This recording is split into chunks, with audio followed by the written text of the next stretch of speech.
j'aime bien prendre la vie comme une grande cour de récréation et me dire qu'à chaque pas que je fais, quand je croise du monde, quand je rentre dans une boutique, quand je vais en séminaire, peu importe, chaque truc qui sont devant moi, c'est des opportunités de changer ma life. Peu importe qui tu es, peu importe d'où tu viens, peu importe. Chaque truc qui est devant toi, mec, tu prends ce téléphone, t'appelles 5 numéros de téléphone, s'il y en a un qui répond, peut-être qu'il va faire du bien avec toi. Et s'il veut en faire, t'as changé ta vie. That's it.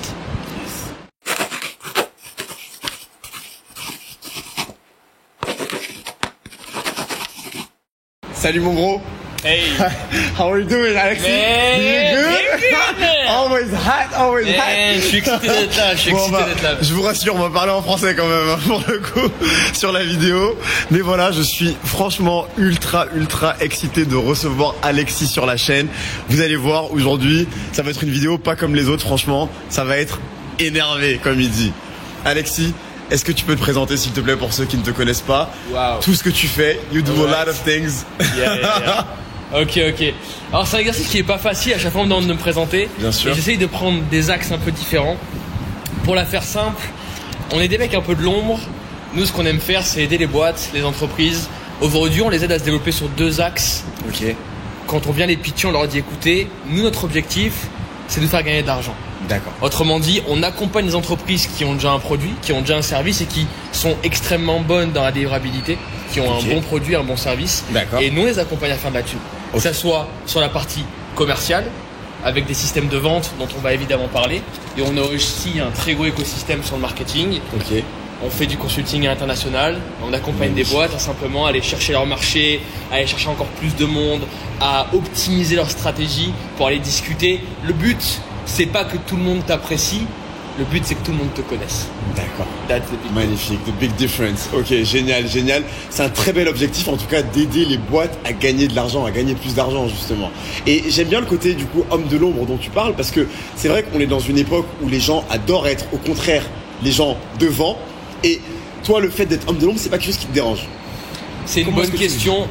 Je suis assez partagé. Il y a beaucoup de gens qui disent que le personal branding, c'est un truc qui est super important. Et je suis vraiment d'accord avec eux.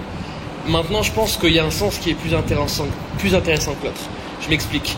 Si tu commences par développer à mort ton personal brand, tu te mets en avant, tu contactes des gens, etc., très souvent, tu vas te fermer des portes. Faut comprendre que dans les hautes sphères d'influence, etc., dans le B2B, vraiment du back-end, les grosses corporates, les gens n'apprécient pas forcément les personnes qui sont très show-off, qui sont sur les réseaux, qui sont au-devant de la scène. Ils préfèrent très souvent des personnes avec des bonnes compétences, des experts, qui sont en back-end, avec qui ils peuvent dealer sans qu'ils aient des grands projecteurs sur la tronche. Tu vois, l'immense différence de ce qu'on a là. Exactement, le gros projecteur qu'on a sur la tronche. Exact. Ce qui veut dire que ce qu'on a choisi de faire, c'est plutôt de se dire, on commence par le B2B. Ok. On va créer un vrai réseau, rencontrer du beau monde, rencontrer des gens.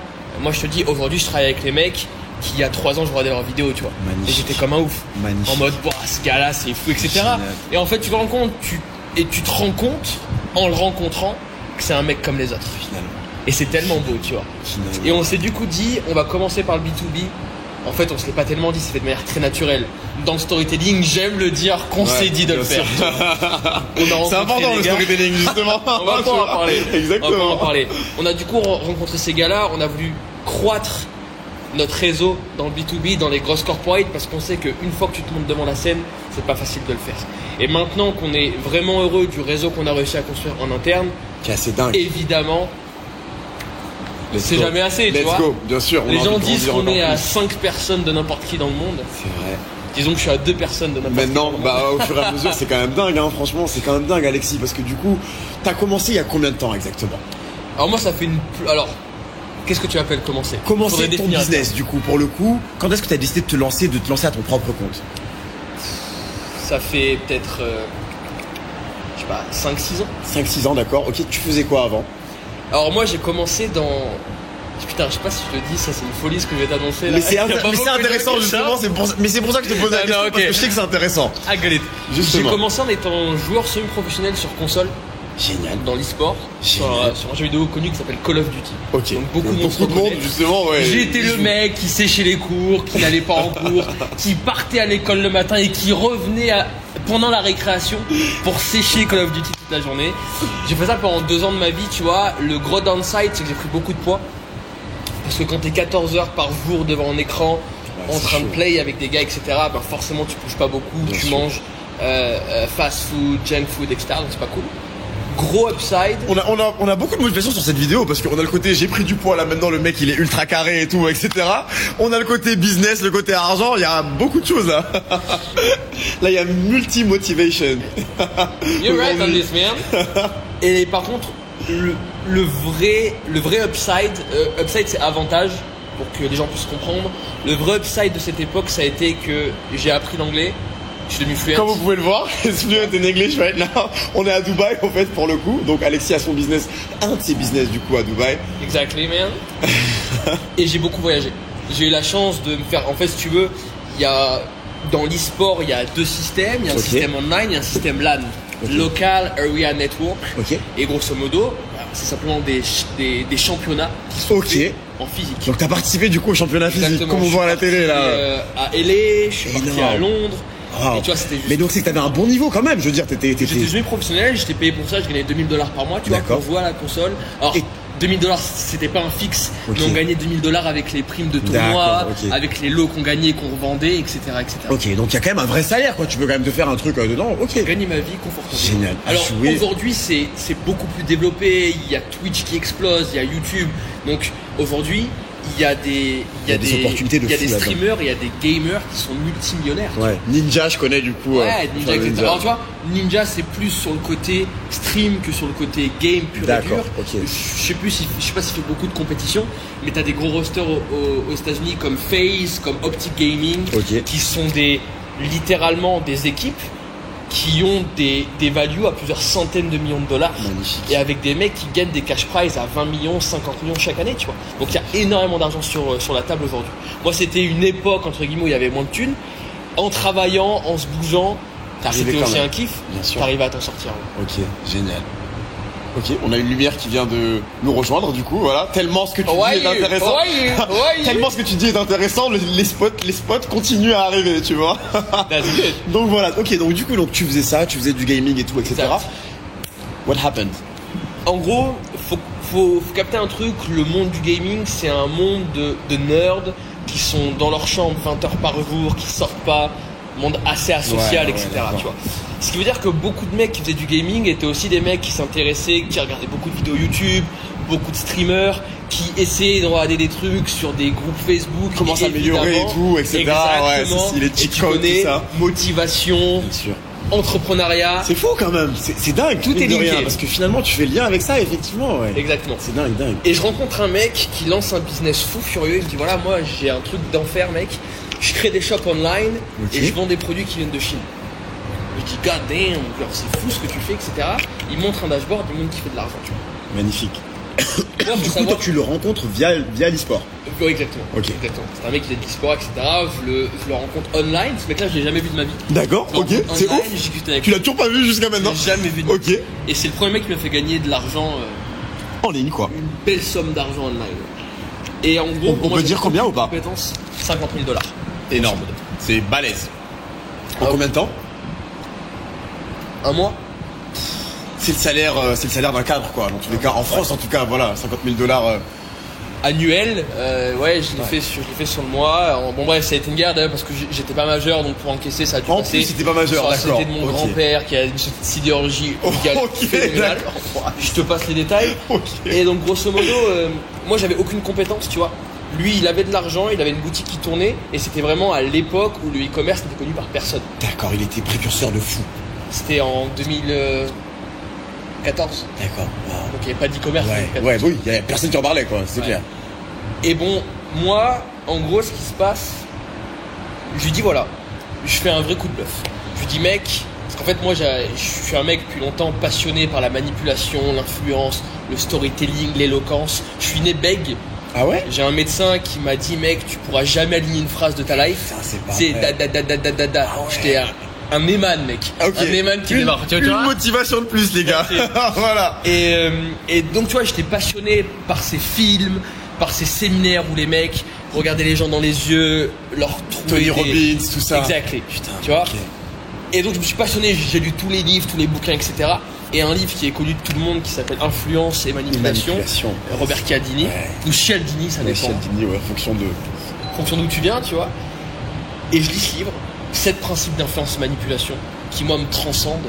Et je trouve que c'est le livre qui change une vie. Parce que quand tu lis ce livre, quand tu te balades dans la rue, tu captes les choses. Preuve sociale, autorité, rareté, de partout. Tu vois ce que je veux dire? T'as l'impression que dans le métaverse, c'est avec des trucs qui arrivent sur les gens. Ouais. Qui s'éclaire, mec. La preuve sociale. Grave. Et je trouve que ça a été vraiment, tu vois, game changer pour moi.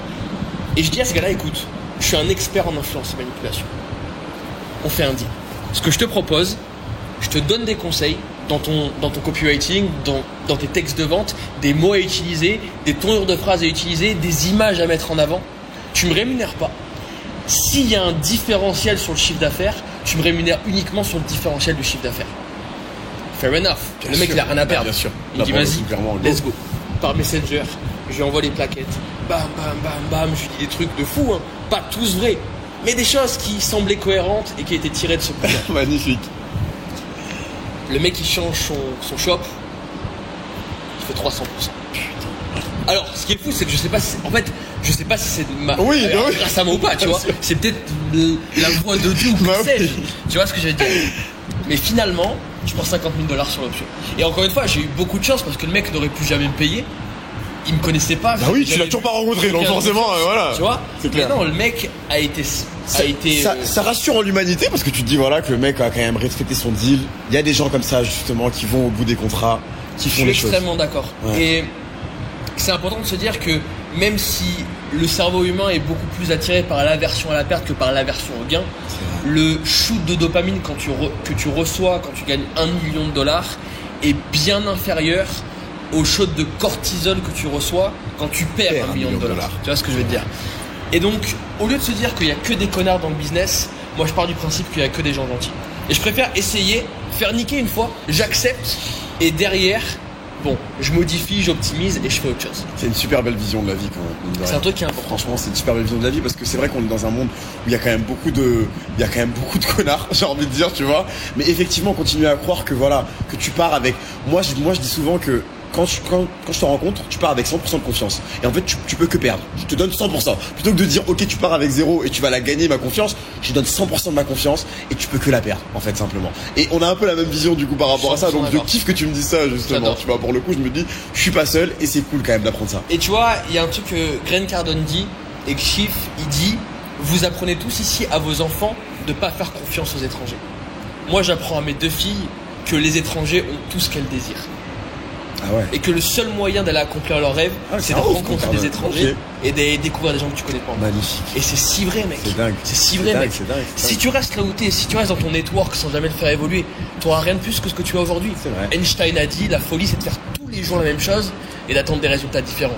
Tu vois, tu veux quelque chose de plus, va voir ce gars-là qui t'est jamais allé parler. Et peut-être qu'il aura le truc que t'attends. C'est vrai, carrément. Et j'aime cette vision. Non, c'est vrai que c'est une super belle vision. Donc du coup, je reçois $50 000. Tu fais quoi? T'as quel âge du coup? T'es même pas majeur, tu me dis t'encaisses $50 000. Non, je suis vraiment jeune. Enfin, j'avais. On dit les âges ou pas? Tu peux dire les âges. Tu me parles pas d'âge. Je vais dire l'âge. Parce que je sais que t'aimes pas en plus là. Non, j'aime. Je me rappelle que la première fois que je t'ai posé la question justement, t'as quel âge? Tu m'as dit je dis pas mon âge. Ouais, parce que si tu veux, juste pour t'expliquer vis-à-vis de ça, c'est un gros truc aujourd'hui, le truc des âges, etc. Moi, je trouve qu'on s'en tape, tu vois. Il y a des mecs qui se lancent à 40 ans, qui ont des vies folles, qui créent des business de malades, des nanas. Là, j'ai rencontré une nana récemment, elle a 70 piges. Elle a lancé un business, elle a fait 8 patates sur l'année, tu vois. Okay. Et la meuf, elle est incroyable. Donc, je m'en fous un peu de l'âge, mais j'ai encaissé 50K, j'avais 14 ans. Ok, comme ça, voilà, je dis l'âge une fois. Et après, voilà. Et après, les autres, ils font des calculs. Vous calculez, exactement. On verra. Vous y retrouverez. Et moi, donc, j'avais un rêve, j'étais allé une fois aux States pour le gaming et mon rêve c'était que j'avais fait LA du coup, mais j'étais jamais parti sur la rive. Je viens d'une famille lambda, etc. Normal, donc j'ai jamais beaucoup voyagé. Ok. J'ai vécu dans le sud de la France, donc j'étais viens de à la quelle mer ville l'été. Tu viens de quelle ville? Montpellier. Montpellier, ok, magnifique. Et c'est pour ça que t'as le sang chaud comme ça. mais Montpellier, ils sont chauds à Montpellier. J'ai pas, enfin pourtant mec, je suis pas beaucoup sorti, tu vois, je suis resté C'est bien vrai. devant les consoles. Ok. On aimait dire que la seule lumière qui nous faisait bronzer, c'était La lumière de l'écran. Ah mec, ouais, tu à vois, ce la moment-là, lumière du c'est chaud. computer. Ouais, d'accord, ok, je vois. C'était huge. J'avoue. C'était huge. Et du coup, voilà. Alors, moi, ma mère, très scolaire, bac plus 5, etc. Mon père, il est paysagiste. C'est un mec qui a jamais trop kiffé les cours et tout. Donc t'avais un peu des deux. Un peu des deux. Cool. Et par contre, truc, tu vois, et maintenant, je me le dis de manière rétrospective, là où ils ont vraiment été, je pense, bons avec moi, c'est qu'ils m'ont toujours laissé faire ce que je voulais. Dans le sens, j'ai fait des dizaines de sports différents. J'ai fait du hip-hop.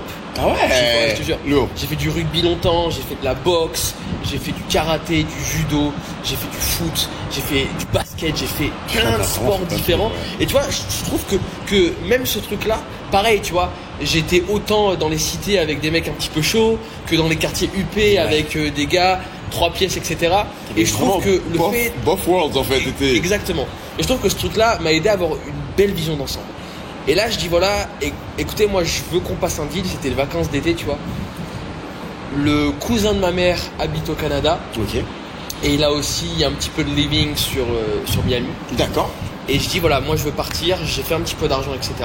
Je veux partir 2 mois là-bas. J'ai fait 50 000 $ quand même. Donc ouais. Ouais, Je peux me permettre d'y aller. C'était énormément d'argent. Ouais, bah, bien sûr. D'ailleurs, pour moi, tu vois, c'est un pognon qui était juste fou.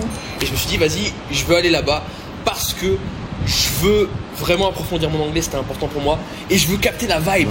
Tu vois ce que je veux dire? I mean, man. Ouais, non, c'est vrai que quand t'es en Miami, France, tu vois. effectivement, c'est pas du tout la même chose. Effectivement, t'arrives tout de suite. Le mindset, c'est pas la même chose. Alors, et ça, c'est un truc que tu sens maintenant. En réalité, les Américains ont qu'un seul rêve, c'est de venir à Paris une fois dans leur vie. C'est vrai. Comme Sauf quoi, que l'herbe est toujours plus intérieure. Et ailleurs, tu vois. C'est ça le truc. Clearly. Et moi, je dis voilà, laissez-moi y aller 2 mois. J'y vais avec mon oncle, donc en soi, je crains rien, je suis avec lui, etc. Je vais essayer un truc. Laissez-moi 2 mois, venez on fait un deal. Et si ça marche, Et tes parents, ils ont accepté. mes parents ont accepté parce que c'était chez mon oncle. Ouais, finalement. Donc en gros, ils se sont Ok. dit bon, en fait, c'est des vacances. Ils vont en d'été, vacances, quoi. ouais, ils vont en vacances. Exactement. Et ils avaient pas l'idée de l'argent que j'avais encaissé. Alors que je Déjà- savais pas, Non, ils non, étaient non. pas au courant, d'accord. J'avais dit que j'avais fait de l'argent, mais j'avais vraiment demandé à mon grand-père de garder ça secret, etc. D'accord. Et d'ailleurs, il m'avait pas fait. Moi, j'avais un compte, j'avais même pas de compte bancaire. Ah oui, mais à Tu 14 vois. ans, t'as un compte d'épargne, quoi. T'as un compte à la poste, là, le Exactement. truc qu'on t'ouvre à la poste quand Donc, t'es gamin. t'imagines, tu reçois 54, un grand red Bah flag ouais, qui s'affiche. Donc, bien moi, en sûr. fait, mon grand-père m'envoyait de l'argent par Western Union, etc. Ah ouais. C'était une galère. En tu plus, vois. tu l'as fait galérer, le Exactement, pauvre. mais il est vraiment franchement. resté dans la confidence avec moi et Il est vraiment cool, ton grand-père. et tu vois, et moi j'ai kiffé ce truc là parce que Big up. lui, vrai entrepreneur, il est parti de nowhere, il a créé une vraie boîte, sidérurgie, métallurgie, tu vois ce que c'est couper les portails, Ah ouais, etc. bien sûr. Truc galère, tu vois. Donc il m'a dit vas-y, moi je te fais confiance. Je pars aux States, là je deviens amoureux, je tombe vraiment in love et je commence à spend tout mon cash dans des séminaires. Ok. Ah ouais. Donc je fais mon premier master business, je fais mon premier 10X, je fais ma première straight line system avec Jordan Belfort et Ah ouais, t'as vu Jordan Belfort? ouais, j'ai fait Et 2-3 semaines avec, tu vois. Ouais. Lourd. Et donc je spend genre je sais pas 20 000 $ en l'espace de 6 mois en formation, coaching avec tes petits coachs à droite à gauche. Je voulais que t'allais me dire que t'étais allé à etc. Miami, t'avais fait la fête et tout, t'avais Non. claqué en Lamborghini. Frérot, à Fifi. 15 ans à Miami, tu vas nulle Ouais, part. hein. j'avoue, c'est vrai. 21 ans, tu vois, génial, et en plus, Underage. Je sais, Exactly. je suis allé justement à Orlando quand j'avais 18 ans, 19 ans. C'était une galère. C'était une galère de fou. C'était une galère. Exactly. Effectivement. Je fais ces trucs, ces séminaires, etc. Bon, je te passe l'histoire parce qu'elle est extrêmement longue, on pourra en discuter des heures. Bien sûr. Dernier séminaire, je dis là, il faut que je move on parce que la thune, ça se réduit quand même à vue Ouais. d'œil, tu vois. Et c'était séminaire, puis le soir, il y avait business lunch. Ouais, business lunch, mais du coup, c'est pas lunch, c'est business dinner. Le soir, after work. Dans un restaurant, etc. Et voilà, moi, je dis à un mec, je lui dis en anglais, évidemment, je dis, écoute, tout le monde faisait une présentation d'une minute 30 sur qui il était, ce qu'il faisait, etc. Je dis, écoute, voilà, je raconte mon histoire en full transparence. Mec, j'ai 15 piges, je viens de France, j'ai un accent à couper au cutter, je parle pas très bien anglais. Je suis fluent, mais je parle pas très bien anglais. J'ai une dalle, j'ai gagné 50 000 $ de cette manière-là, fais-moi travailler. I need to work. Wow. Whatever what I'm gonna do, I want to do something. Peu importe ce que tu vas me faire faire, donne-le-moi, c'est tout. Fais-moi travailler. Et lui il me dit écoute voilà, moi je suis manager dans une boîte, une grosse boîte de consulting en marketing. Je peux pas te rémunérer, je peux pas te payer parce que t'es mineur. Par contre si tu veux, bah tu fais du cold calling. Moi je savais pas ce que t'es, tu vois. T'appelles des mecs, j'avais vu le Loup de Wall Street, tu vois. Au-delà de ça, je connaissais ça. Tu prends des appels et si tu génères de l'argent, on s'arrangera à la fin du mois pour se payer. Moi je dis vas-y, évidemment que je le fais, tu vois. En plus je me suis dit mec ça va me donner une raison pour dire à ma mère que je prolonge mon stay, etc. Tu vois. J'étais bouillant. Et je commence. Là. Tu fais pas à l'école?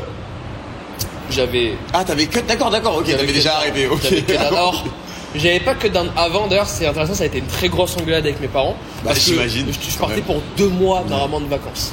Et je leur ai dit écoutez j'ai trouvé un job, etc. Je veux rester là. J'ai toujours vraiment. C'est pas que j'ai pas aimé l'école, c'est que je suis un mec, je pense, profondément rebelle et je ne supporte pas qu'on me dise quelque chose. D'accord. Et ça a été un truc qui a été terrible. Et ce gars-là, il le sait là-bas. Je ne supporte pas. Il a un de ses collaborateurs qui est là, du coup, Alexis. C'est clair, il sait. Et valide apparemment qu'il n'aime pas qu'on lui dise quoi faire, a priori. Donc voilà. Je travaille là-dessus parce que aujourd'hui, tu vois, c'est super important quand des experts, quand des mecs plus importants que moi et même des gens.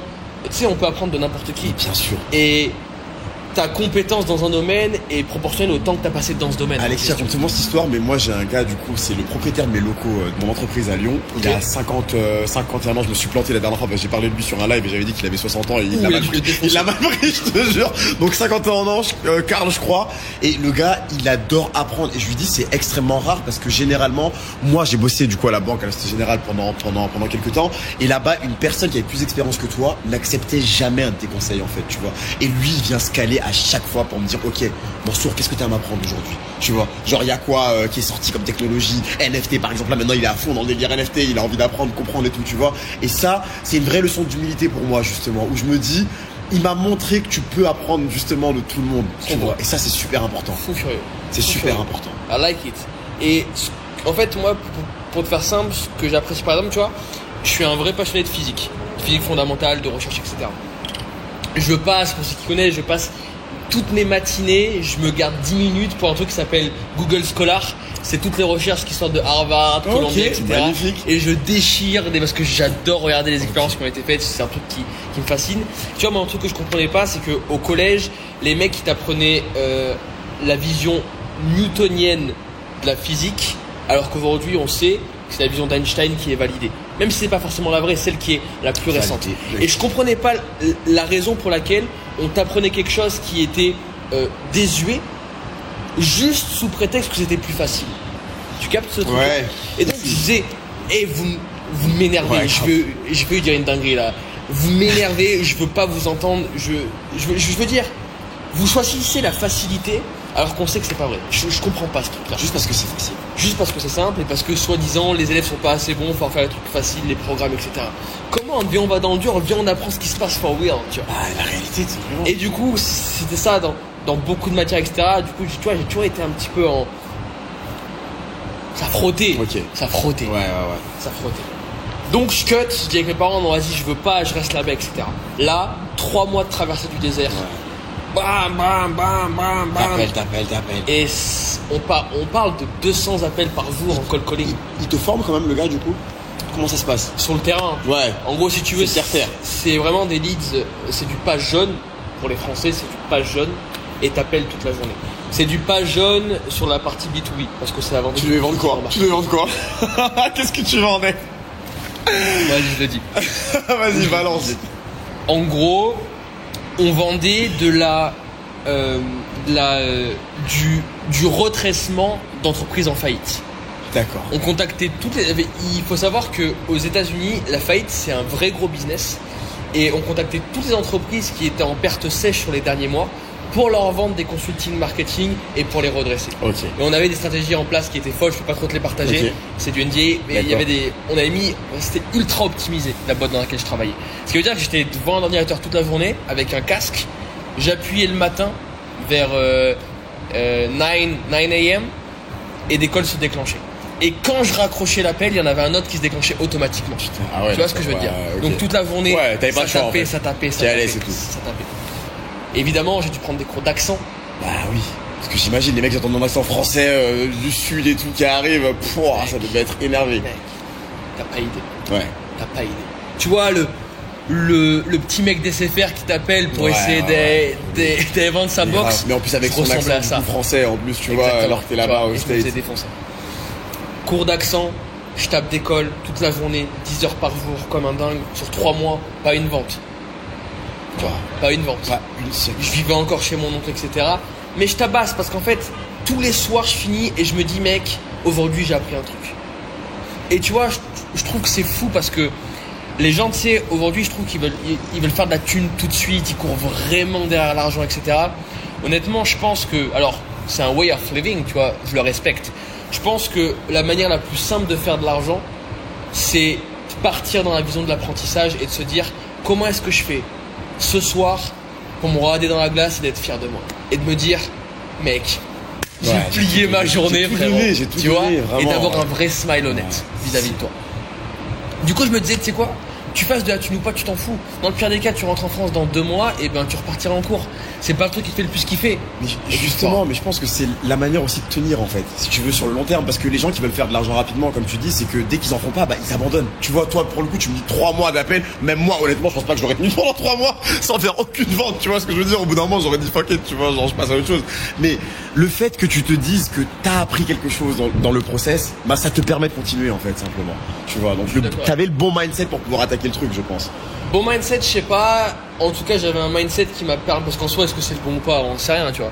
Et est-ce que c'est mieux de faire beaucoup d'argent ou pas beaucoup d'argent? Bah, t'as des upside et downside des deux côtés, donc c'est des choix personnels à faire. Bien sûr. Maintenant, j'ai ce mindset. Mais ce que je voulais dire par là, c'est que t'avais pas le mindset de l'abandon. En fait, c'est ça que je veux dire. Parce que l'abandon, souvent, dans la plupart des cas, tu peux arriver parfois justement à l'abandonner en testant 1 milliard de trucs, d'en avoir un qui va fonctionner. Mais le fait d'abandonner, en fait, ça te permet pas de voir jusqu'où t'aurais pu aller justement, et souvent d'avoir le succès derrière, en fait. You're right on this. Et j'ai entendu cette phrase, c'est Nelson Mandela qui a dit ça, qui est extrêmement connu, c'est je ne perds jamais, soit je gagne, soit j'apprends.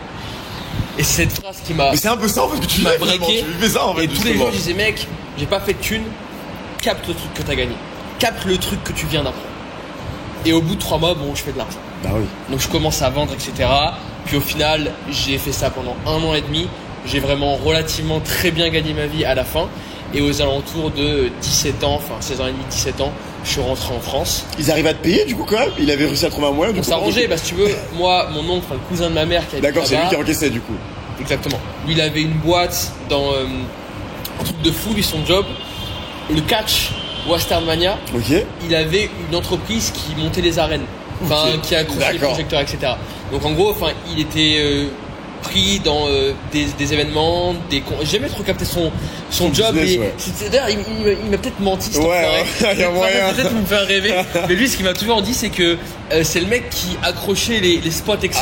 dans les concerts et sur les trucs de catch. Moi, tu vois, donc effectivement, c'est lui qui a encaissé et il me payait juste pour que je puisse vivre, il me filait de l'argent en cash, etc. Faut savoir que aux États-Unis, il y a une vraie notion de cash. Ah oui, bah c'est un peu comme ici. C'est différent, tu vois. Ouais, c'est comme à Dubaï, tu vois. Donc ouais, je payais tout en cash et je vivais en cash. Et c'est mon oncle, le cousin de ma mère que j'ai toujours considéré comme mon oncle, qui m'aidait à vivre. Génial, magnifique. Ok, très bien. Donc là, du coup, tu commences à encaisser, etc. Qu'est-ce qui se passe? Tu travailles pendant 1 an et demi. Après, tu te dis, it's enough. Je suis trop fatigué. Ok. Et je me suis vraiment fait mal, tu vois. On avait une équipe de 5. Je donne un deuxième chiffre, on encaisse un peu plus de 30 millions sur 1 an et demi. Alors, c'est pas fou hein, dans le B2B parce que c'est des très grosses offres à minimum 100 000, 150 000 $. C'est pas fou. Pour moi, mon âge, des mecs qui étaient nouveaux, ce qu'on appelle des... comment ils appellent ça? Je sais plus. Des rookies? Non, je sais plus ça. Il y avait un terme qui était similaire pour dire les mecs qui viennent juste d'arriver. Ok, d'accord. On fait de la vraie thune, tu vois, et on commence vraiment à vivre. Sauf que moi, j'étais fatigué, je travaillais comme un dingue. En plus, il y a le fondateur de cette boîte qui est décédé. Ah merde. Tu vois. Donc, breakdown, etc. J'avais de la thune, je savais que j'allais vendre. Je savais que maintenant, je pouvais faire de l'argent où je voulais. Et c'est pour ça qu'on a vraiment créé By the Way ce momentum autour de la vente. Parce qu'on part du principe qu'avec la psychologie humaine, la connaissance de la psychologie humaine et la compétence de la vente, tu t'en sors où tu veux, quand tu veux, avec n'importe qui. Ok. Je fais cet argent-là, etc. depuis que je rentre en France. Et quelqu'un qui dit, je te coupe juste Alexis, qui dit apprends à vendre et tu ne manqueras de nourriture pour plus jamais dans ta vie, un truc dans le genre. Je sais plus exactement c'est quoi la phrase, mais justement la compétence de la vente te permet en gros de ne jamais avoir de stress en fait dans la vie finalement. Je suis 100% d'accord. Traverser un putain de passage piéton, c'est une négociation. Quand tu veux voir la vie comme ça, c'est la réalité. C'est vrai. Dire à ta copine ce soir on va aller au chinois et pas au McDo, c'est de ton choix. C'est de toi que ça dépend ce truc-là. Et si tu as les bonnes clés, ce qui est pertinent avec ce genre de compétences, tu vois, il y a des compétences que tu peux utiliser quasiment exclusivement dans ton job. Par exemple, je te donne la maçonnerie. Ouais. C'est un job que moi je trouve magnifique, tu vois, parce qu'on ne pourrait pas avoir d'hôtel comme ça s'il n'y avait pas des maçons d'exception. C'est un job qui est challengeant à exécuter en dehors de son travail. Ce que je disais, c'est que nous, la vision qu'on a, elle est extrêmement simple et c'est ce qu'on veut créer aujourd'hui, c'est de se dire qu'avec d'un côté la psychologie humaine, ce qui est une connaissance, et la vente, qui est pour moi une compétence, tu t'en sortiras où tu veux, quand tu veux et avec n'importe qui. Effectivement. Ok, magnifique. Donc du coup, tu rentres en France. Oui. Qu'est-ce qui se passe? Là, il y a une période de transition. J'ai pas cut off directement les États-Unis. Il y a une période de transition pendant 2 mois où le jour, je vends des services de marketing digital. De France, et la nuit, je vends les services de ma boîte. Pas de ma boîte, de la boîte dans laquelle je travaillais aux États-Unis. Ouais. Donc là, ça tire encore beaucoup pendant 2 mois parce que je dors pas beaucoup, tu vois, pas énormément. Je prends du poids, etc. Je repars dans un lifestyle. J'étais en roue libre, très en roue libre. Ok. Tu vois. T'es laissé aller. Exactement. Et ce jour vient où je me fais prospecter par un gars sur Messenger. Ok. Sur Messenger carrément. Ouais. Je me fais call sur Messenger. Le mec décroche. C'est un mec qui essaie de me vendre du marketing digital. Okay. Et c'est comme ça que j'ai rencontré mon associé, Alexandre, avec qui on a fait aujourd'hui des trucs sympas et avec qui on a un gros écosystème. Okay. Ce gars-là était sales dans une boîte dans laquelle aujourd'hui on est au capital. Okay. Donc il a eu une grosse progression. Il a commencé en tant que sales. Wow. Et aujourd'hui on a des parts dans la boîte. Il a des parts dans la boîte. Il m'a prospecté. Il n'avait pas une très grosse expérience, il venait juste de commencer. Je me rappelle, il était à Biarritz en France et il prenait son premier avion pour Dubaï. Il était en folie, super excité, etc. Et il me dit, voilà, mec, il essaye de me close, etc. Je dis, écoute, franchement, tu me vendras rien. Par contre, je viens de cut off d'un job, je kiffe ta vibe. C'est ce genre de mec, J1, tu les connais pas, t'as l'impression que c'est ton meilleur pote depuis 20 ans et qu'il y a une vibe. Mais tu sais, un peu comme nous on s'est rencontrés. Ouais, mais grave, mais je te jure, le jour où on s'est rencontrés, c'était ça, exactement. D'enfer. C'est grave. On se voit dans la voiture, tu descends des trucs, bam, et tu vois, une vraie vibe, ça discute, il y a de l'énergie. Et c'est exactement pareil. Je lui dis, mec, écoute, franchement, tu vas rien me vendre parce que je suis pas intéressé. Et t'as pas été assez bon pour m'intéresser. Je lui ai dit ça. Je lui ai dit ça. On vient de piquer. Pour piquer l'ego. Par contre, je veux qu'on fasse un truc ensemble. Je veux qu'on fasse un truc ensemble. Lourd. Je lui ai dit, écoute, voilà, moi, je rentre de la France, je rentre des US. J'ai eu une bonne expérience dans la vente. On a monté des sales teams. J'ai eu un petit peu de management aussi à faire avec des tout nouveaux qui rentraient. Je suis relativement jeune. Il me dit, t'as quel âge? Je dis 19. Je dis 17. Il me dit, ok, moi j'ai 18. Je dis, putain, bingo. En plus, le mec, il a le même âge que moi. Vas-y, viens, on avance.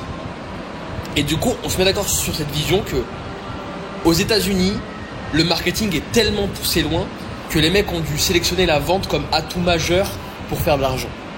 Tu vois, quand t'as des boîtes aux États-Unis qui spendent des dizaines de millions de dollars par an en advertising, le seul moyen d'aller au-dessus de ça, c'est la compétence de la vente. Tu vois ce que je veux dire?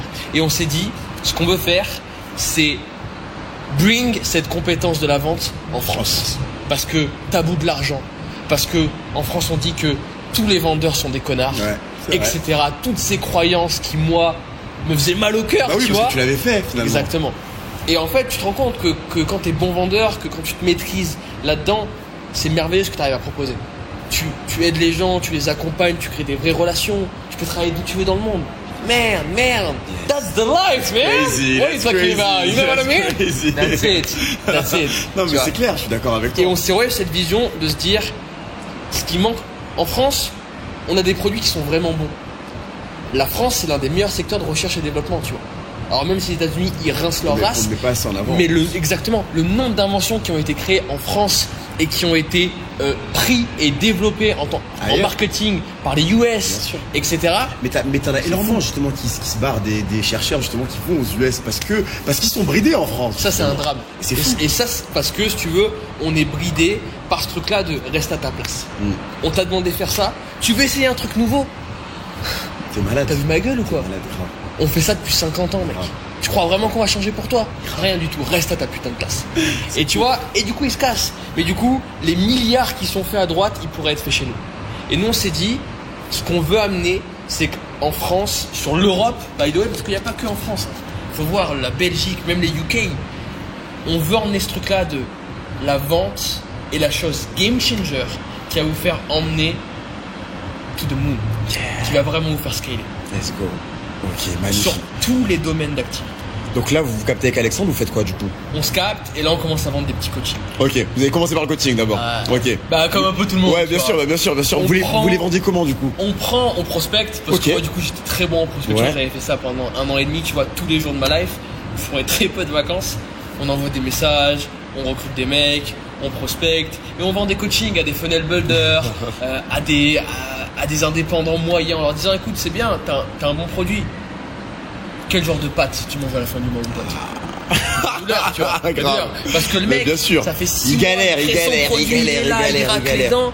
Et frérot, il est dos au mur, il dort sur le carrelage. Ouais, bah ouais, c'est chaud. Parce qu'il n'arrive pas à faire d'argent. Parce que il a un bon produit. Mais il n'a pas la compétence de la vente. Avec le gars. Alors qu'à contrario, le nombre de mecs que je connais qui ont des produits peanuts et qui lèvent des dizaines de millions et qui se remplissent les poches. Parce qu'ils ont su vendre. Exact. C'est la différence. Non, mais clairement. C'est ce qu'on leur propose. Les gars, on vous coach à vendre parce que vous avez un bon produit. Par contre, en communication, vous n'êtes pas bon. Donc en marketing, vous n'êtes pas bon. Et en vente, j'en parle même pas. Venez, on fait un truc ensemble. Ok. Et donc forcément, ça marche. Parce que quand le mec, tu l'apprends. Regardez, c'est quoi? Je peux donner un challenge. Bien sûr. Ah mais go. J'adore donner des challenges à la communauté. Faites un truc. Faites un truc que je demande à tous mes sales. Tous, one by one. Vous sélectionnez 5 contacts dans votre WhatsApp, dans votre téléphone, peu importe, à qui soit vous n'avez que très rarement parlé, soit vous n'avez pas parlé depuis un long moment. Vous les appelez et tu leur demandes simplement « Hey, bonjour, comment est-ce que tu vas? Je souhaite que tu te portes à merveille, je souhaite que tu ailles super bien, c'est un plaisir de t'avoir au téléphone. On m'a donné un challenge, de quoi tu as besoin ?» Quel est ton besoin là, tout de suite. Si aujourd'hui tu devais acheter quelque chose, si aujourd'hui tu devais mettre ta carte bancaire quelque part, pour quelle raison est-ce que tu la mettrais? Et là tu te rends compte qu'en fait, mec, tout le monde achète des choses. C'est quand la dernière fois que tu as payé quelque chose avec ta carte bancaire? Franchement, tout à l'heure. Pour le taxi? Ouais, c'est ça, exactement, quand je suis arrivé du coup tout à l'heure. Et ma réflexion c'est qu'est-ce qui fait que c'est pas moi qui ai mis le TPE et que c'est pas moi qui ai pris l'argent que t'as mis? Tu vois ce que je veux te dire? Et si tu réfléchis comme ça avec chaque mec, tu te dis attends, j'ai un WhatsApp, j'ai 300 personnes, 1000 personnes. Qu'est-ce qui fait que tous ces gens-là dépensent de l'argent à chaque minute de leur vie et que c'est pas moi qui suis derrière à choper l'argent? You know what I mean? Prends tout l'argent qui passe. You know what I mean? Tu vois? Et quand tu réfléchis comme ça, tu te dis l'argent est littéralement partout. C'est pas une phrase. C'est vrai que quand tu penses comme ça, tu te dis mais merde. L'argent est j'ai partout. laissé passer beaucoup d'argent quand même dans ma vie. Et quand tu dis au funnel builder, frérot, il y a des mecs qui sont 10 fois moins bons que toi, qui font 10 fois plus de cash parce que juste ils ont ouvert les bras et qui sont allés choper à la main ces liasses de billets qui bougeaient. Tu vois? Merde. Comment? T'as le bon produit. Tu dois juste connecter avec ton marché. Connecter, appeler des gars, leur demander ce qu'ils veulent et dans le cas où ils veulent ce que tu vends, tiene corones, de te poser et de dire écoute, ça sera $5 000. Est-ce que tu es prêt à me suivre là-dessus? Est-ce que tu es confortable avec cette idée d'investir pour avancer? Faites ce challenge, ça va changer votre life. Okay. 100%. Dites-nous dans les commentaires du coup qui a fait le challenge et qui va le faire justement, qui va prendre ce challenge. Go. Magnifique, magnifique, magnifique. Donc là vous faites ça avec Alexandre du coup. Vous faites du coaching, ça cartonne. By the way, moi je fais ça et Alex pendant ce temps-là avait encore son rôle de sales. D'accord, il bossait encore dans la boîte. Ok. Oui, parce qu'il faut quand même avoir un peu de sécurité. Je veux dire, vous commenciez. Enfin, moi j'avais déjà fait un petit peu d'argent, j'avais un peu de sécurité entre guillemets. Ça, exactement. Lui, tu vois, il commençait et il avait besoin de faire de la thune, etc. Puis c'était un marché vraiment en croissance, marketing d'influence, c'était fou furieux, tu vois. Il a fait beaucoup d'argent, il s'est démené, mec. Et il a tu vois, sur la première année pendant laquelle il a travaillé, il a généré 80% du chiffre d'affaires. C'était un mec qui travaillait 16 heures par jour, un charbonneur, qui prenait jamais de vacances, qui charbonnait à 5-6 canettes de Red Bull par jour. Il n'y a pas d'argent facile. Ça, il faut le comprendre. Non, mais c'est vrai, parce que les gens, ils veulent tous, la formule magique où t'appuies sur le bouton et bim, l'argent, il flow. Ça n'existe pas, ça. 16 heures par jour, on vous dit. Ouais, alors, ça existe pour certains. En fait, c'est ça qui est intéressant. Ça veut pas dire qu'il n'y a pas des gens qui gagnent de l'argent de manière très rapide et super simple, parce qu'il y a bien des gens qui gagnent au loto, tu vois. Par contre, ça veut dire que t'as beaucoup plus de chances de gagner de l'argent en te levant à 5h30 et en te foutant 16 heures de deep work qu'en allant jouer au loto, tu vois. Mais dans tous les cas, justement, mets les chances de ton côté et va plutôt travailler plutôt que d'essayer de gagner au loto. Parce que jamais t'attends. Il y a plus de chances que tu finisses dans le cercueil sans avoir rien touché que d'avoir gagné au loto, en fait. Alors qu'en charbonnant les 16 heures par jour, il y a beaucoup plus de chances que tu fasses ton argent justement avant d'être dans le cercueil que l'inverse, en fait. C'est plus ça, c'est plus une histoire de pourcentage, en fait. Tu mets plus de pourcentage de ton côté en charbonnant, tout simplement. Exactement. Donc du coup, vous décidez quand du coup d'optimiser ça et de scaler? Ça c'est de manière très naturelle. Le temps est limité en tant qu'être humain, tu vois. Et donc quand tu closes, quand tu vends, peut-être qu'il va falloir définir ce terme-là aussi. On va y venir justement, parce qu'on est là pour ça justement, le closing, c'est très intéressant. Quand tu vends, moi j'ai déjà vendu des deals à plus d'1 million d'euros, tu vois. Ça doit être balèze par contre. Ça fait de la thune. Et ouais, alors par contre alors maintenant oui, avec le monde des NFT, etc. Il y a des mecs qui envoient des 800 000 $ sur la table. Lâche direct, bim. Moi quand j'ai closé un deal à 1,2 million, c'était 1 mois et demi de négociation, dîner avec les avocats. C'est un truc qui est très corporate, très long, très fastidieux, etc. C'est une manière très naturelle. Et on se rend compte qu'effectivement, notre temps est ultra limité. Et nous. C'est un super rappel. Et ouais, le temps est limité. Je veux dire, mec, on a tous une life. Et. Là, mais. Mec, tu vois ce que je veux dire? Il faut kiffer cette life, tu vois. Mec, t'as une vie, 30 000 jours. 30 000 jours. C'est tout? 30 000 jours, c'est 82 ans. 82 ans. 30 000 jours. Quand tu comptes comme ça, tu te dis, 82 ans, c'est l'espérance de vie moyenne mondiale. Mec, t'as quel âge? 20 ans, 30 ans, 40 ans? Si t'as 40 ans, t'as une seule question à te poser. Qu'est-ce que je fais? T'en restes plus 15 000. Qu'est-ce que je fais des 15 000 jours qui arrivent? Plus 15 000 pour le coup, punaise. Quand tu te dis, putain, tous les matins, je me lève et je viens de cramer un jour. Est-ce que tu te couches en te disant, j'ai cramé le jour ou j'ai investi le jour et je l'ai plié en deux? Donc on s'est dit, mec, faut scale ça. Plions en deux les jours. Plions deux jours en deux. C'est clair.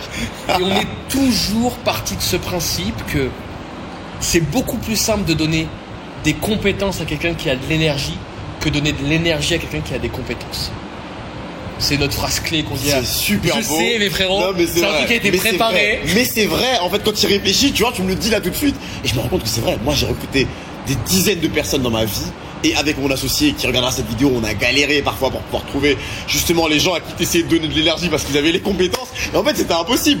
En fait, c'était perdu d'avance. Et ça, on s'en rendait pas compte. Tu vois. Parce que le mec qui a pas d'énergie, c'est mort. En fait, le gars, il est malheureusement. Ça va te prendre. Bien sûr, mais c'est que le travail, en fait, c'est ça. C'est que toi, tu vas lui donner toute ton énergie. En fait, c'est ça le truc. C'est ultra énergivore. Clairement. Et donc, on se dit, mec, comment est-ce qu'on fait pour avoir des tueurs à gages?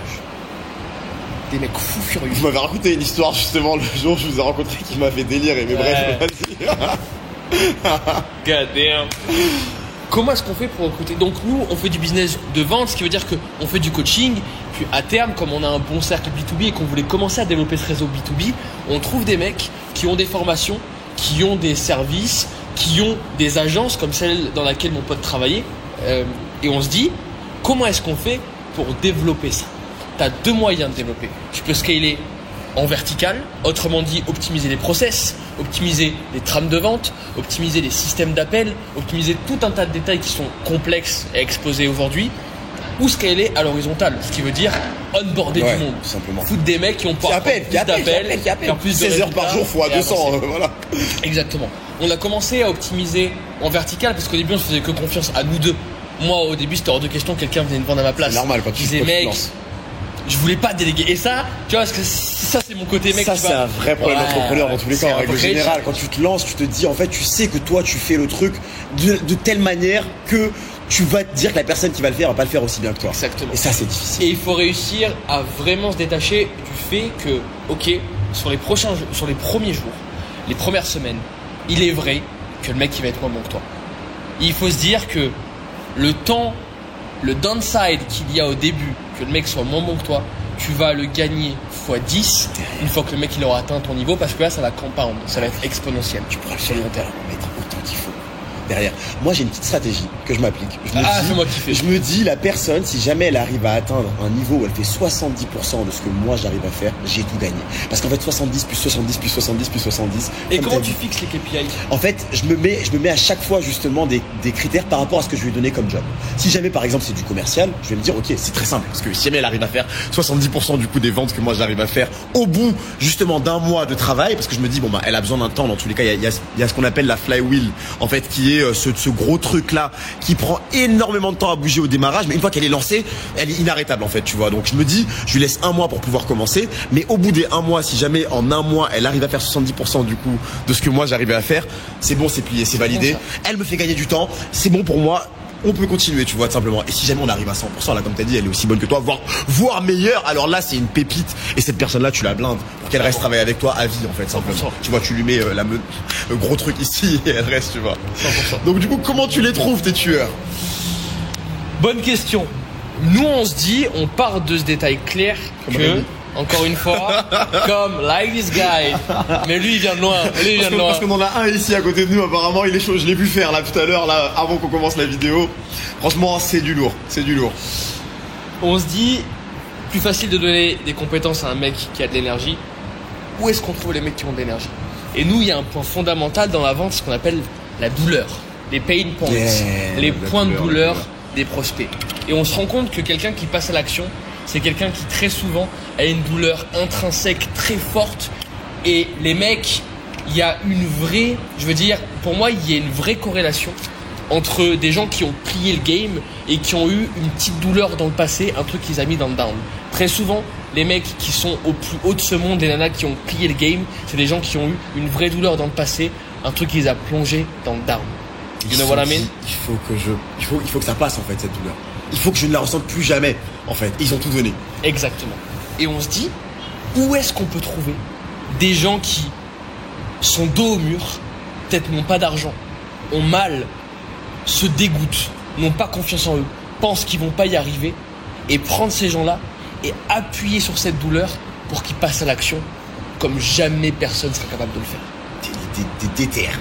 Exactement. Donc on se dit, on va réfléchir à l'inverse des autres.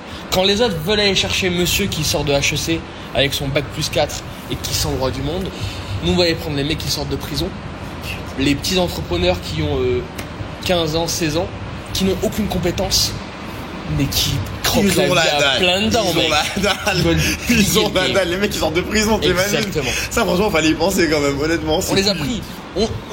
Mec, j'ai collé des prisons pour dire que je pouvais m'occuper de réinsertion de profils qui avaient envie de se remettre dans le droit chemin. Parce qu'un mec qui sort de prison, mais qui veut plier le game, il veut plier le game. Et si t'es ce gars qui lui donne l'opportunité, il ne te sauvera jamais. Bien sûr, bien sûr, bien sûr. Il va penser à peu toute sa vie. Clairement. C'est clair et net. Donc vous allez les chercher, les gars, vous les avez formés. Exactement. On se dit, alors nous, on a une vision de formation qui est très simple. C'est fous tes mains sur l'établi. Et c'est parti, montre-moi. Exactement. Parce qu'encore une fois, il y a un gros truc de la formation sur la vente, etc. J'ai vu des mecs qui, dans l'entraînement, étaient des tueurs à gages. Tu sais, j'ai fait beaucoup de boxe dans ma vie. C'est un sport que j'ai kiffé quand j'étais aux États-Unis. Et t'as beaucoup de mecs qui, en sparring, sont des tueurs à gages. Et qui, quand faut monter for wheel, finalement, en fight, ça va pas. Il n'y a rien. Il n'y a pas cette arme. Tu vois. Donc moi, au lieu de dire les mecs, je vais les prendre, je vais les faire monter en compétences. Non, c'est simple. Je fais un call tous les matins, un appel de kick-off, où je les monte en énergie pour qu'ils suppriment leur peur et qu'ils aillent déchirer leur appel. Et à la fin de la journée, je les récupère quand ils sont cassés en mille morceaux, quand ils pleurent. Et je leur dis, ok les gars, vous avez eu mal, c'est normal, c'est parfait, c'est exactement là où on voulait aller. Qu'est-ce qu'on fait maintenant pour que demain ça se passe mieux? Tu vois. Et donc à la fois, alors il y a quand même des petites compétences. Bien sûr, évidemment. J'imagine. Ce que je veux juste dire, c'est que nous, on est bien plus tourné sur le côté pratique, fais-le, fais-toi mal, sois résilient. Tu vois. Il y a un mec qui s'appelle Nassim Nicolas Taleb, Ok. que j'apprécie vraiment. Je crois que c'est un grand statisticien ou un truc comme ça. Je connais pas. Et ce mec-là, il a développé. C'est vraiment un grand penseur et je te conseille vraiment d'aller checker ce gars-là. D'accord. Et il y a 2 trucs qu'il a développé qui me font kiffer. Il y a un premier truc qui s'appelle les signes noirs. C'est fou. Un signe noir, c'est un événement qui a très peu de chances Black de se Swan. produire et Ouais, c'est qui ok, j'avais se entendu. produit quand même. J'avais entendu parler du concept, mais je savais pas qu'il avait Génial. créé. Ok. Et le second truc que je kiffe, c'est antifragilité. D'accord. C'est Antifragilité, tu vois, si je prends un verre, je le lâche, le verre il explose. C'est sûr. L'antifragilité, c'est un verre que tu prends, que tu lâches, et à l'impact du sol, il devient plus fort. Antifragilité. Donc tout le sujet, c'est de dire, mec, à chaque fois que tu prends un mur, au lieu d'être comme ça, à la fin de la journée, C'est Hulk. À la tu fin. repars la gueule. Ouais. À la fin, t'es Hulk. Et en développant des trucs, en développant ces stratégies, et en faisant en sorte que les mecs n'aient pas forcément de compétences en tant que, tu vois, truc à atteindre en premier, mais que les mecs aient de l'énergie et de l'attitude. Je veux dire, mec, t'as des gars, ils savent pas parler. Par contre, ils sont clean, bien sapés, ils te regardent droit dans les yeux et ils gardent un silence pendant 10 secondes. Un silence vaut mieux que 1000 mots, mec. C'est ce que je dis souvent. Et tout le sujet est là. On s'en fout dans les compétences. On s'en fout d'être bon à tel truc ou à tel truc. C'est pas ça qui est intrinsèquement intéressant. Ce qui est intéressant, c'est que tu crois d'être bon à ce truc-là. Ouais, c'est ça le plus important. Et à partir du moment où tu te lèves le matin, en étant convaincu que t'es bon à ce truc-là, T'as gagné. la poitrine se gonfle, Ouais. les épaules en arrière, Parti. Go. t'as une voix posée, Go. et bam, tu Posé. poses. Exact. Magnifique. Et on a du coup juste simplement entraîné les personnes à aller dans cette direction. À aller dans cette direction où ils ont envie d'aller de l'avant. Ils ont envie de bouffer ces murs parce que les murs vont les rendre plus forts et que les compétences viendront. On se focus sur l'énergie, l'attitude, l'attention, l'intention. Ok. Magnifique. Et donc, du coup, maintenant, l'armée est à combien de soldats? Entre indépendants, call center Ouais. qu'on a, etc., un peu plus de 300 personnes. Quand même. C'est énorme. C'est énorme. Vous êtes partis de que dalle. Vous y êtes tous les deux, du coup. Maintenant, 300. From two. C'est grave. From two guys. 12. Et là, maintenant, à 300, c'est vraiment incroyable. Comment est-ce qu'on peut intégrer, du coup, votre académie? Parce que là, clairement, une personne qui nous regarde, qui se dit, putain, tu m'as donné envie, là. Même moi, je m'as donné envie. Alexis, même moi, j'ai envie de te dire, vas-y, tu sais quoi? Recrute-moi, gars. J'ai envie d'aller prendre des murs. YouTube, je Vas-y, coupe tout, grave, ça je te part. jure. Vas-y, je vais aller prendre des murs, tu vois. Je vends tout et je passe à autre chose. Comment ça se passe? Alors, en fait, si tu veux, comment ça se passe, c'est intéressant. Est-ce Et, que vous recrutez encore, d'ailleurs, pour le coup? la question serait de dire dans quelle mesure est-ce qu'on recrute. Ok. Parce qu'en soi, on a toujours besoin de personnes bien sûr. motivées, Bien tu vois. sûr. On est en train de scaler, on signe de plus en plus. Oui, et de- puis en de- plus, tu m'en as de parlé, clients. mais ça viendra pour une autre vidéo, parce que comme vous avez pu le voir, il y a beaucoup de choses à dire, il y a beaucoup d'énergie, Non, on non, kiffe. Mais justement, t'as énormément de projets là sur Dubaï, tu m'as raconté des trucs de fou qui sont en train de se passer. Et au vu des clients qu'on Ouais. onboard, etc., il y avait évidemment beaucoup de monde. Et en plus, on a créé un système pour que les mecs puissent vite progresser. Les mecs, alors, il y a aussi des femmes, aucune inquiétude. C'est vrai que j'ai cette habitude de dire Ouais, les mecs souvent mais oui, guys. on comprend, C'est parce ouais. que dans ma tête, c'est guys, Ouais, tu vois. oui, mais c'est Donc, en règle générale. exactement. On a l'habitude et on a créé un vrai process pour que ces personnes puissent très vite se développer au sein de l'entreprise. Évidemment qu'on recrute tout le monde. Par contre, le seul sujet, c'est que on n'a pas de temps à perdre. Tu vois. Et que, faut être clair, on a un système de recrutement qui est extrêmement dur. Ok. Pas dur sur les compétences. On ne blâmera jamais quelqu'un qui n'a pas les compétences. On a des gars, tu peux demander à Rémi, on a des mecs, ça fait 3 mois qu'ils sont là, ils ont fait pas une thune. Pas. Right or wrong, man. Ah, par contre, t'as des gens en tête, Rémi. Hein. Ouais, yeah. Tu vois. Mais comment Par il l'a contre, dit? quand on met un appel à 6h du matin, il est là à 6h du matin. Il est hal. Quand on lui dit de faire quelque chose, il fait le truc. Et il est content. Et il met du jus. Et il pose des questions. Et moi, il y en a, il m'appelle 50 fois par jour, je réponds 0 parce que j'ai pas le Bah, bien time, sûr, tu vois. bien sûr. Il m'appelle 50 fois par jour et tous les jours pour me poser des questions. Mais c'est ça que je veux. C'est ça que je veux. Tu vois, je vais te dire un truc, j'ai signé un contrat de partenariat avec Téléprospect et avec Pôle emploi. Ok.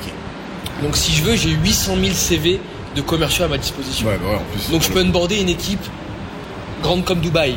Tu vois ce que je veux dire? Sauf que moi ça m'intéresse pas. Parce qu'encore une fois, ces gens-là ont des compétences, pour beaucoup n'ont pas d'énergie. Ouais. That's it. Ah, c'est vrai que malheureusement en France on donne pas trop d'énergie, on forme pas trop. Exactement. Justement le Pôle emploi t'en as parlé, Pôle emploi généralement donne pas trop d'énergie aux gens en fait. Donc c'est un peu la difficulté. Et c'est un truc qui est challengeant pour nous. Donc est-ce qu'on recrute? Oui, 100%. Est-ce que c'est fait pour tout le monde? Oui et non. Je trouve que c'est intéressant que tout le monde y passe. Parce que pour moi, si tu veux changer ta vie, apprends à vendre. Et comprends la psychologie humaine, comprends comment marchent les humains. Par définition, ta vie changera. Maintenant, est-ce que parce que tu vas apply, tu vas être recruté chez nous et tu vas faire de l'argent? Clairement pas. Forcément. Parce qu'il y en a qui abandonnent, Oui. il y en a qui disent ouais vas-y je suis chaud et 2 jours plus tard ils viennent plus aux appels, etc. Ça, c'est clair. Par contre, si t'es motivé, et nous ce qui est cool c'est que il y a besoin de rien, il n'y a pas besoin de gros investissements, Dans un téléphone. il y a besoin juste d'un téléphone, c'est tout. Exactement. Et tu ne dépends pas du marché, c'est ça qui est fou. C'est quoi, t'investis en crypto, bah, quand le marché il va en bas, faut que tu shortes, C'est chaud, c'est galère, tu vois. Donc t'as des moments de up et des moments de down. Dans la vente, comme je t'ai dit, chaque transaction, Toujours. tu peux On est en train de claquer prendre- du fric là maintenant, peux c'est clair, prendre c'est comme ça, c'est ça. Clairement. Ça sort dans tous les sens. bien sûr. Donc évidemment qu'on peut apply. On s'arrangera peut-être qu'on mettra un lien vers Oui, notre on mettra- site, on mettra ou un un lien. calendrier, un Bien truc, sûr, tu bien vois. sûr, bien sûr. Avec grand plaisir. Il faut que tu gagnes de l'argent, sûr. faut que tu gagnes de l'argent. Non mais, on est là pour non, mais avancer. au-delà de ça, je sais que ça va aider en fait les gens dans la communauté parce que je sais que c'est quelque chose qui intéresse énormément et ça me permet d'ailleurs de faire la transition parfaite sur qu'est-ce qui est la différence entre la vente et le closing du coup Alexis. Est-ce que C'est tu peux nous en dire intéressant. plus Je sais pas si je fais une vraie différence. J'ai pas trop de différence à faire entre la vente et le closing. Moi, je pense que le closing, c'est juste un terme. En fait, closing, littéralement, ça veut dire terminer la vente. Ouais, fermer littéralement. C'est close the deal, ça veut dire ferme la vente. Ok. That's it. Donc pour moi, le closing, c'est Est-ce que juste c'est un une truc partie plus de la stylé vente. En fait, C'est moi, un truc plus stylé je vais dire ce que je pense. Dis-moi. Closing, c'est un terme qui vient des États-Unis, qui a été pris par des Français qui voulaient foutre un peu d'étoiles dans les D'accord, yeux ok, et qui ont très dit bien. hey guys, you are not selling, you are closing the deal. You know what I mean? En fait, c'est pour moi complètement pareil. Et Ok. c'est. Alors, c'est vrai qu'aujourd'hui, quand on pense vente, on pense au téléprospecteur qui vient te casser des bonbons à C'est midi alors que t'es avec ta gonzesse en train de manger et qui est en train de te dire hey, vas-y, prends ma fibre, frérot, ça va être mieux, etc. C'est faux. C'est comme dans tout. Il y a des bonnes manières d'investir, il y a des moins bonnes manières d'investir, il y a des bonnes manières de se défendre, il y a des moins bonnes manières de se défendre, il y a c'est des sûr. bonnes manières de vendre et des manières moins pushy, moins agréables, différentes de vendre. Donc pour moi, la vente c'est un art noble parce que c'est l'art de la connexion, de toucher la main de quelqu'un. Regarde, on se connaît pas il y a 10 minutes et le seul fait que je dise man, I want to connect with you. Je veux faire du business avec toi. Ça peut changer une vie, tu vois. C'est vrai. Moi, ce qui a changé ma vie, c'est de me dire, je lis un livre et j'ai les couilles de dire à un gars, je vais t'apporter de la valeur. Mais le gars, je le connais pas. Je lui envoie un message, mec, je vais t'apporter de la valeur, fais-moi confiance, je vais t'apporter de la valeur. Et le mec te croit. Et le mec te croit. Et le fait que ce switch soit fait, ça change ta vie. À tout jamais, tu vois. Et j'aime bien prendre la vie comme une grande cour de récréation et me dire qu'à chaque pas que je fais, quand je croise du monde, quand je rentre dans une boutique, quand je vais en séminaire, peu importe, chaque truc qui sont devant moi, c'est des opportunités de changer ma life. Peu importe qui tu es, peu importe d'où tu viens, peu importe. Chaque truc qui est devant toi, mec, tu prends ce téléphone, t'appelles 5 numéros de téléphone, s'il y en a un qui répond, peut-être qu'il veut faire du business avec toi. Et s'il veut en faire, t'as changé ta vie. That's it. C'est la seule vision. Il y a des opportunités de partout. Exactement. T'as raison. Vous faites donc en plus de ça, en plus du coup de former les gens sur le closing, etc., donc de vendre avec les clients, vous avez également le côté mise en avant du coup des entreprises. Tu disais justement, tu aides les entreprises. Comment ça fonctionne? Ok. Comme je te dis, on a commencé vraiment sur la partie commerciale. Ok. Autrement dit, optimiser les systèmes de vente, tu vois. C'est dingue, hein. Des gros mecs, des clients, enfin, on a des clients comme Yomi, etc. C'est des personnes qui ont dépensé des centaines de milliers d'euros en marketing pour grandir leur communauté, découvrir des nouvelles personnes, contacter avec de plus en plus de public. Ce qui veut dire que on a plein de clients qui ont récupéré des centaines de milliers de numéros de téléphone et qui en font rien. Bah nous on est arrivés en disant les gars, venez on rappelle ces gens-là. Pas forcément pour leur vendre quelque chose, au moins pour savoir qui ils sont, quels sont leurs besoins. On revient aux besoins, tu vois. Et on a créé un peu cette vision du setting, c'est un truc qui se faisait très peu. Et on a du coup commencé à mettre une vision en mode les gars, vous avez dépensé beaucoup d'argent, vous avez récolté beaucoup de numéros de téléphone, venez on les appelle et venez on discuter avec eux pour savoir de quoi ils ont besoin. Autrement dit, on a vraiment commencé sur la partie commerciale. On faisait de la vente. Donc on mettait en place des vendeurs, des managers, des coachs sur les sales teams, des trames de vente ultra optimisées, des systèmes de récupération, des stratégies complexes à 2 temps, etc. On était vraiment sur l'optimisation du côté commercial, la vente pure et dure. Et évidemment, on a eu des boîtes qui nous ont contactés. Nous, tu sais, on essaye de surfer. J'adore le surf, je suis très mauvais, et j'adore le surf. Et je trouve ça fou de se dire, on surfe sur le marché. Alors, ce qu'on a fait, je te parlais tout à l'heure avec les NFT, tu vois ce que je veux te dire. Nous, on garde nos compétences de la vente, de la psychologie humaine, et on les applique aux tendances du marché. Il y a eu l'e-commerce, bam, formation en ligne, bam, crypto, bam, NFT, bam, et on s'arrêtera pas. Parce qu'en fait, ça, c'est infini. Et que demain, dans le métaverse ou dans le ultraverse d'ici peut-être 150 ans, la vente, ça sera toujours... Parce que c'est humain. Chaque relation est basée sur des principes d'influence, de manipulation. Encore une fois, si tu as la connaissance, la psychologie humaine et la compétence de la vente, tu en sortiras de partout. Même dans un putain de métaverse où on aura des Oculus et qu'on se verra même pas for real, tu vois. Même là, ce sera un truc qui aura encore du sens. Autrement dit, on surfe sur le marché et on s'est élargi. Donc quand il y a un mec qui vient nous dire, écoute, là les sales c'est parfait, ça fait de l'argent, je suis content. Maintenant, niveau marketing, je suis limité. Bah, évidemment qu'on va faire un pôle marketing. Tu vois ce que je veux dire? D'accord. Donc, juste au lieu d'avoir à la base que la partie enterprises, on a créé la partie marketing, puis on a créé la partie invest, etc. Donc à chaque fois qu'on avait un nouveau client et qu'on lui disait mec attends, on a fait un truc, on a fait de l'argent, c'est quoi ton besoin? C'est quoi le next step? Partie du besoin client. Exactement. Pour créer le business. Et quand le mec nous disait bon, on a besoin de marketing, alléluia, on est les meilleurs là-dedans. On est les meilleurs. On a tout un écosystème, marketing d'influence, branding, peer, etc. On peut tout faire. Dis-moi de quoi tu as besoin et je te le fais. Fake it until you make it. Et je veux pas, don't make you, like, tu vois, je veux pas que les gens pensent qu'il faut mentir forcément pour aller quelque part. Le fake it until you make it, c'est important. Alors c'est pas vraiment un mensonge le fake it until you make it, c'est juste que parfois tu as besoin, le client, la personne en face de toi justement a besoin pour passer à l'action de validation, de confirmation en fait. Et toi c'est l'aider. Vends-lui ce qu'elle veut. Exactement. Et donne-lui ce dont elle a besoin. Tout simplement. C'est exactement ça. Tu vends pas sur la délivrabilité en fait. Moi je prends l'exemple personnel, mon entreprise du coup de transport du coup en France. Quand on a démarré avec mon associé, on était 2. On savait que le service était violent, mais quand on allait voir les grands comptes, ils nous claquaient la porte au nez parce qu'ils disaient mais les gars vous êtes 2. Genre c'est qu'est-ce que vous venez faire tu vois. Qu'est-ce qu'on a fait? On a acheté une ligne fixe avec un 04 du coup à Lyon, etc. On a mis en place un petit call center. On a recruté une meuf du coup qui passait des appels pour nous. Et quand on les appelait, ils disaient ah ouais il y a un 04 qui nous appelle, etc. Et en plus on peut rappeler cette ligne là. Exactement. Et ils disaient quoi?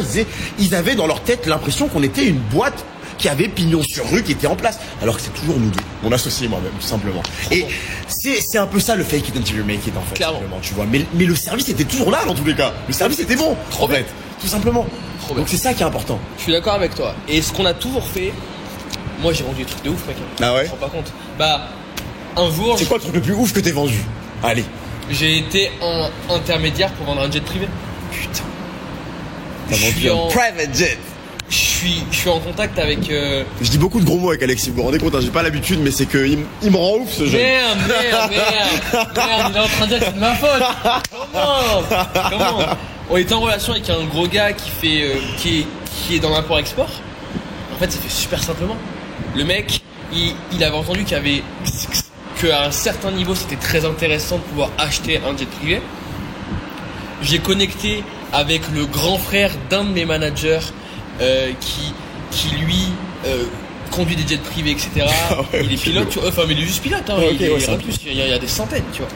Et j'ai commencé à capter des trucs, à lui poser des questions, comment ça se passe, etc. Il m'a parlé qu'il y avait des brokers pour que ça soit toujours booké. Il m'a fait un tableau de rentabilité. Je suis allé voir à droite et à gauche des trucs super intéressants. Le mec, je lui dis, bah écoute, regarde, t'as investi ça, il peut avoir ça. Moi, je m'en fous, je prends rien. Juste, je me mets en relation avec le gars, je connais un gars qui en vend. Je le mets en relation, le mec, il a acheté, tu vois. Pour quelle raison? Je voulais pas forcer à acheter un jet. Il voulait en acheter un. J'ai juste été l'intermédiaire qui lui a offert ce dont il voulait. Qui lui a donné le truc dont il rêvait. T'as pris une commission? Voilà, discussion. Évidemment, Ah bah voilà, c'est ça qui nous intéresse. Évidemment. Évidemment. Et le mec, il l'a donné avec plaisir. Ouais, Il était bien content sûr, parce bien qu'il sûr. savait qu'il a gagné d'argent de ce qu'il avait fait. T'as réglé le problème de l'acheteur et le problème du vendeur au final. Donc forcément, c'est normal que tu prennes quelque chose en fait, tout simplement. Et il y a une phrase que j'aime beaucoup dire. Ah, allez, je me lance. Allez, let's go. Soyons fous. Pour moi, l'un des meilleurs moyens de faire de l'argent le plus rapidement possible, c'est d'être un intermédiaire. Si t'as pas de produit, du coup, justement, donc tu dois directement, tu vends le produit de quelqu'un d'autre. Et c'est quoi, du coup, les autres raisons? Parce que c'est le plus simple pour trouver un besoin. Encore une fois, si demain j'achète, j'appelle 10 personnes différentes et que chaque personne me donne un besoin et que je dis à chaque besoin, même si je sais pas, je suis le meilleur là-dedans. Ça veut dire quoi? Ça veut dire qu'il me laisse 24 heures pour trouver un putain de mec qui peut dégager le produit à ma place. Et si tu fais ça avec 150 personnes par jour, juste en appelant, comme je vous l'ai dit tout à l'heure, de quoi t'as besoin de vendre? Ils viennent vous donner une idée de business là. Quel est ton besoin?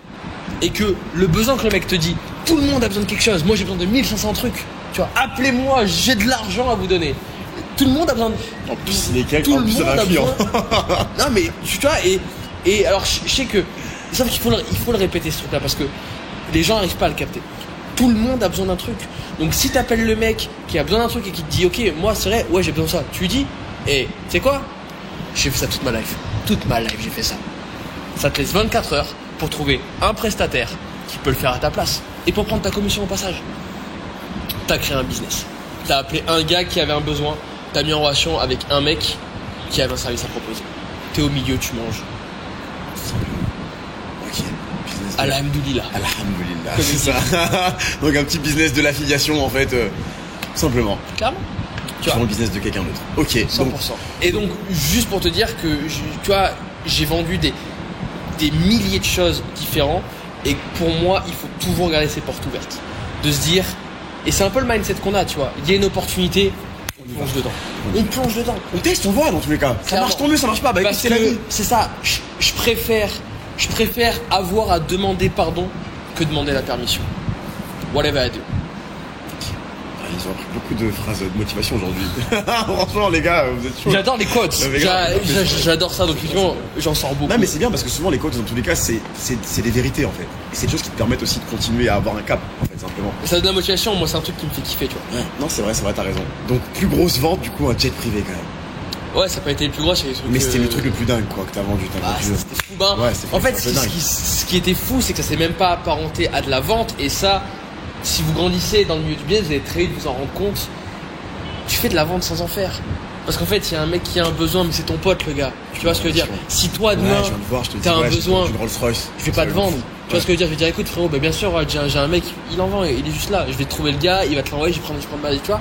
Alors que, ce qui veut dire que quand ça devient un lifestyle, que tu fais ça tous les jours, c'est un peu dans une vision, j'ai besoin de vendre quelque chose, c'est dans une vision, j'ai un gros réseau. Ces réseaux, voilà. ils ont des besoins. Je les mets en relation. Je suis le mec qui va les mettre en relation. Tout simplement. Ok. Et la vie est belle, mec, là-dessus. Là, la vie est super belle, là, quand tu fais ça, effectivement. Donc maintenant, il y a combien de districts, du coup, autour de l'entreprise? T'as pas dit le nom de l'entreprise, d'ailleurs, pour le coup. Clazzers. Clazzers. Ok. On s'appelait The Clazer School. Ok. Il y a de ça quelques mois. Et on s'est fait défoncer par un gars du branding en mode non, mais c'est ridicule, on peut pas partir international avec ça. Du coup, on a levé les mains et on a dit vas-y, fais ton job, mec. Closers, Et il a renommé ça Closers. Et du coup, on a plusieurs transversales, entreprise, capital, X. Pour X, c'est quand on gère à la fois la partie acquisition et conversion pour les entreprises. University pour la partie B2C, pour les aider, pour les accompagner, pour vous apprendre à vendre et à comprendre la psychologie humaine. Magnifique. On a donc Closers qui est Closers Group qui est la boîte mère et plein de verticales différentes. Ça c'est la boîte Closers. Et à côté on a d'autres agences qui elles s'occupent du marketing, du branding et de la PR. Et ça se développe bien, tu vois, pour donner un ordre d'idée, peut-être c'est important. Et juste pour rendre compte à quel point un écosystème peut être puissant, c'est un écosystème qui sur l'année 2021 génère un peu plus de 30 millions d'euros, tu vois. C'est bien parce que la team Mindset adore les chiffres justement. Et j'allais te poser la question justement, combien de chiffres d'affaires vous avez réussi à réaliser dans 30 millions d'euros du coup? Ouais, en 2021 avec c'est tout 30 millions d'euros du coup. sur l'écosystème. Ok, magnifique. Et juste en disant quoi? en prenant le téléphone, en appelant le mec, en lui disant qu'est-ce que tu as besoin aujourd'hui, quel est le truc qui pourrait faire que tu me donnes de la confiance et que tu investisses avec moi aujourd'hui, et en récupérant les infos et en créant des produits tous les jours. Mec, je veux dire, si on prend le nombre de produits qu'on avait le 1er janvier 2020 et le nombre de produits qu'on a le 1er janvier 2022, ça multiplie par 100 ou par 1000. Et oui, je pense sincèrement. Parce que tous les jours, en fait, on a cette chance, 300 personnes qui passent en moyenne 10 appels par jour, ça fait 3000 appels par jour. Ce qui veut dire qu'on a la chance, tous les jours, d'avoir accès à 3000 nouvelles personnes. Et donc potentiellement 3000 nouveaux besoins. Tu vois. Et quand il y a un besoin qui se répète un peu trop, on se dit il y a un produit, bien sûr. Il y a un produit ou un service qui est là, qui est à vendre. Ok, génial, magnifique. Exactement. Bah écoute Alexis, merci pour le temps que tu nous as accordé. C'est assez incroyable. Une dernière question, c'est quoi les plans du coup pour 2022? Parce que là on est en début d'année et qu'est-ce qu'on peut te souhaiter du coup? Parce que je sais que c'est chaud, je sais qu'il y a des choses qui se passent. Donc, encore une fois, on surfe sur le marché. Là, je t'ai parlé des NFT. C'est un gros truc sur lequel on est en train de jouer. Autant sur la partie commerciale que sur la partie marketing. On est vraiment en train de s'ancrer sur ce marché. On a pris le lead, au moins sur la France, on le pense, sur les prochaines années. Allez, les prochains mois, at least. Je préfère être conservateur. Ouais. Et ce qu'on peut me souhaiter, c'est de me lever tous les jours avec un sourire un peu plus radieux. Magnifique. Mais ça, dans tous les cas, on s'en fait pas par rapport à ça, Alexis. I know, already know. Je sais très bien que c'est chaud. Je sais très bien que ça se passe. Merci beaucoup. Je te remercie. Et que du bonheur.